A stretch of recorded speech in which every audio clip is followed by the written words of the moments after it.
L.M. Montgomery, Lucy Maud Montgomery, is one of the most well-known Canadian names in history. She lived from November 30th, 1874 to April 24th, 1942. She was born in Clifton, which is now called New London, Prince Edward Island. Her father was Hugh John Montgomery, and her mother was Clara Woolner MacNeil. When Maud was only 20 months old, due to tuberculosis, Clara, Maud's mother, died. This was actually phenomenally Maud's earliest memory, seeing her mother laying in a casket. She described it as the following in her autobiography, The Alpine Path. When I was 21 months old, my mother died in the old home at Cavendish after a lingering illness. I distinctly remember seeing her in her coffin. It is my earliest memory. My father was standing by the casket holding me in his arms, and father was crying. I looked down at mother's dead face. It was a sweet face, albeit worn and wasted by months of suffering. My mother had been beautiful, and death, so cruel and all out, had spared the delicate outline of feature and hair. I did not feel any sorrow, for I knew nothing of what it all meant. I was only vaguely troubled. Why was mother so still, and why was father crying? I reached down and laid my baby hand against mother's cheek. Even yet I can feel the coldness of that touch. That one precious memory is all I have of the girlish mother who sleeps in the old burying ground of Cavendish. When Maud was a child, Maud's father got a job with the government. Even though he tried to visit often, he sometimes was not able to be there, and eventually started to fall in love with the west side of Canada. She was mainly raised by her grandparents on her mother's side, Alexander and Lucy Woolner MacNeil.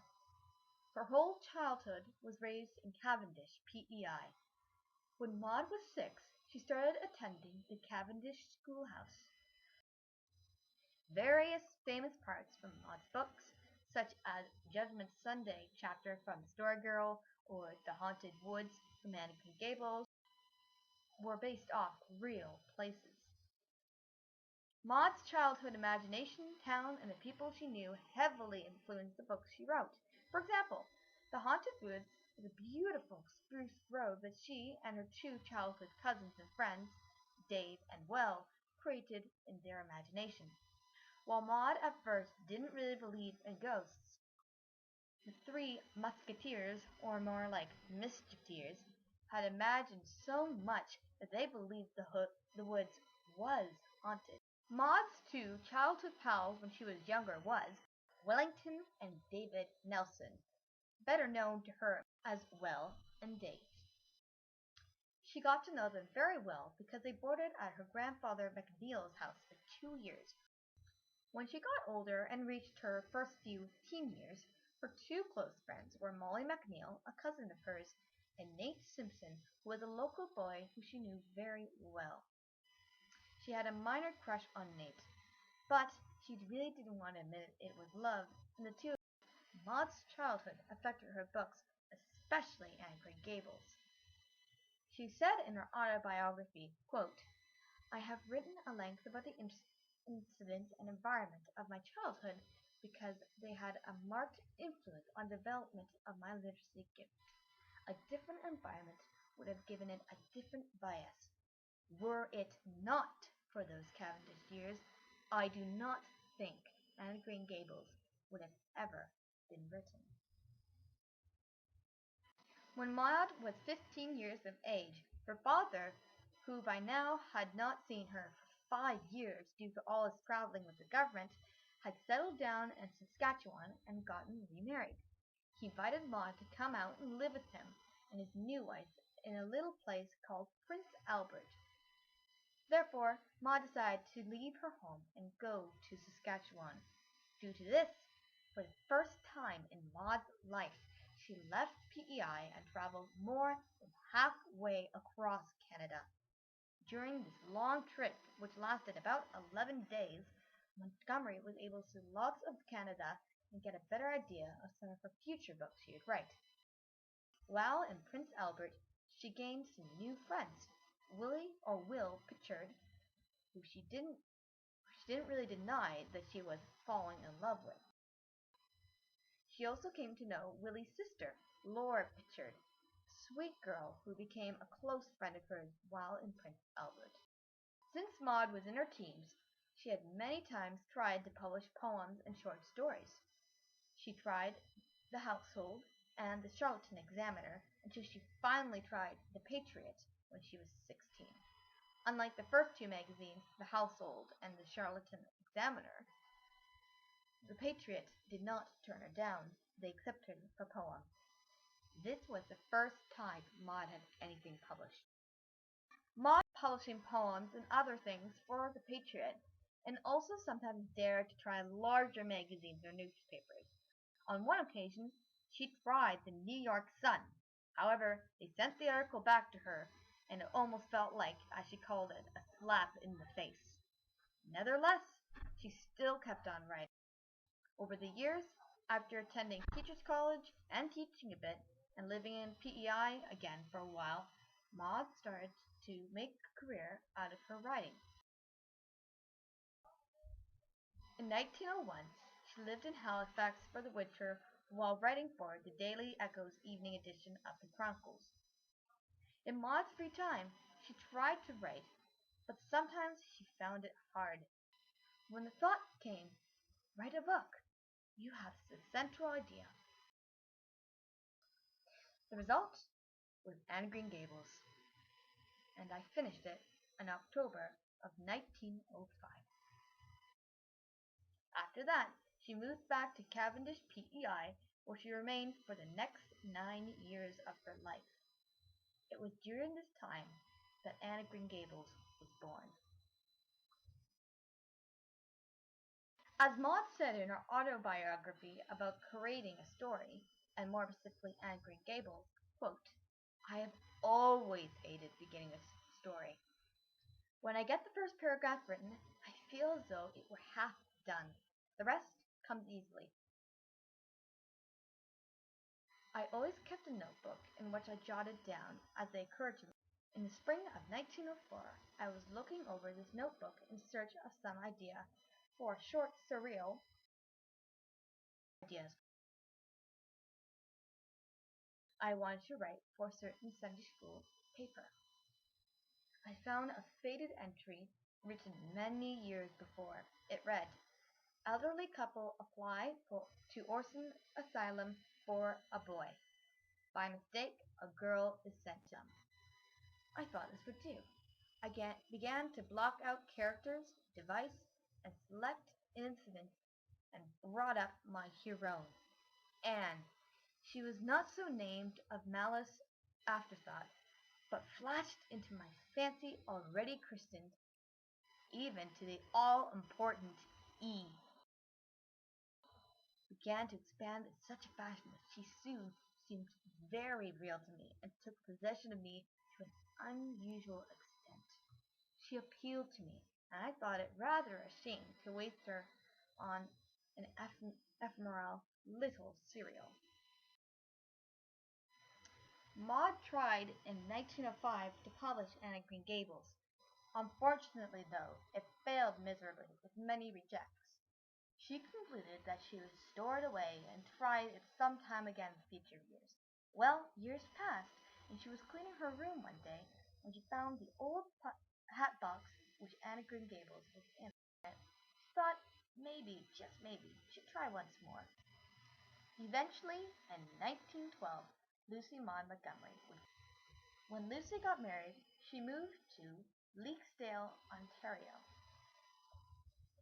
For you see, her husband, Ewan MacDonald, was the pastor of a Presbyterian church in Leaksdale. While Lucy Maud Montgomery did love her husband, Ewan, she did not love him as much as other men who did propose to her in the past. Men that I have already mentioned were Nate and Willie, but there are also many, many more, some of them whom she would stay in touch with and be good pen pals with. Maud was, from what we gather, not so much of an outgoing person. She wasn't, while she got lonely at times, she did enjoy her solitude. Why? Because I mentioned earlier, she wouldn't just talk to herself, she'd brainstorm when she was alone. She'd get new ideas for stories.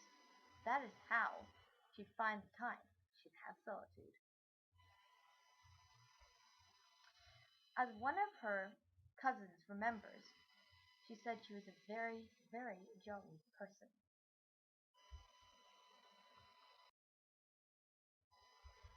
Then, when Ewan saw a church in Leaksdale, Ontario, he decided that he would move there, and henceforth Maud moved with him. During the time that she was engaged, as I told you, she wrote Anne of Green Gables, and she started writing Anne of Avonlea in 1908 due to the huge success she had. She eventually went to meet her publishers from the L.C. Page Company. Their names were the Page Brothers, aka Louis and George Page. When she went to meet them, she went down to Boston into the United States.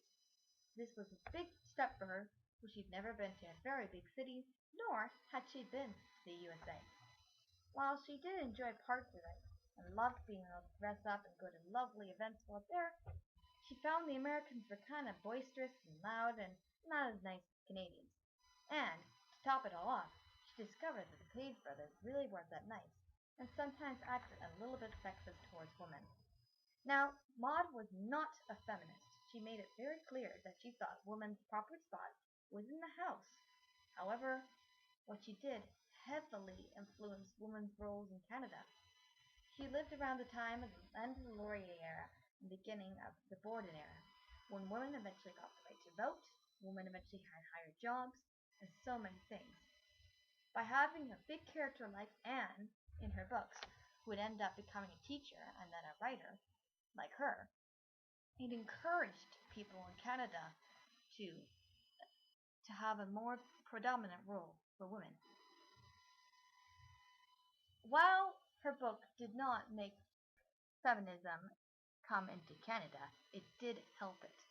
Even if Lucy Maud Montgomery never wrote Anne of Green Gables, women would still have the roles they have today. However, if you ever heard the saying, the straw that broke the camel's back, that little extra, that little book that would become famous, helped influence the feminine movement in Canada. Maud would end up becoming a mother of two children, Chester and Stuart MacDonald, and would live in Ontario for most of the rest of her life. However, she frequently visited PEI at least once a year, often more. One of them mentioned how people are always depicting Maud today to have serious depression and being always very gloomy and very lonely. While I do believe this is true, from what other people that knew her, the real her of Prince Edward Island was like, they said whenever she was around them, she was a very jolly person. And to conclude, as Maud said in her book The Alpine Plan, when the editor of Every, Every Woman's World asked me to write the story of my career, I smiled with a little touch of amusement. My career? Had I a career? Was not, or should not, a career be something splendid, wonderful, spectacular, at the very least something varied and exciting? Could my long uphill struggle through many quiet, uneventful years be termed as a career? I shall cheerfully tell my tame story.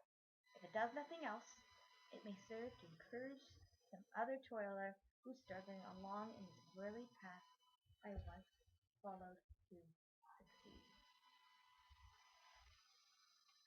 And that, I conclude, is what Ella Montgomery